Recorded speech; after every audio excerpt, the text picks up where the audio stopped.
ముఖ్యంగా వాహన గండాలు, అలానే ప్రమాదాలు జరగడానికి చతుర్థ స్థానాన్ని కూడా మనం గమనించాల్సి ఉంటుంది.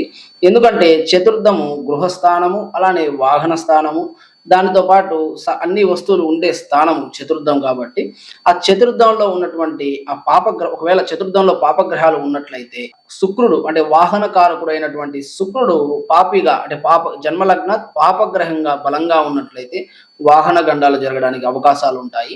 అలానే ఈ నీటికి గాలికి కారకుడైనటువంటి చంద్రుడు బలంగా పాపిగా చతుర్థంలో ఉన్న నీటి గండాలు ఇలాంటివి చూడడానికి అవకాశాలు ఉంటాయి.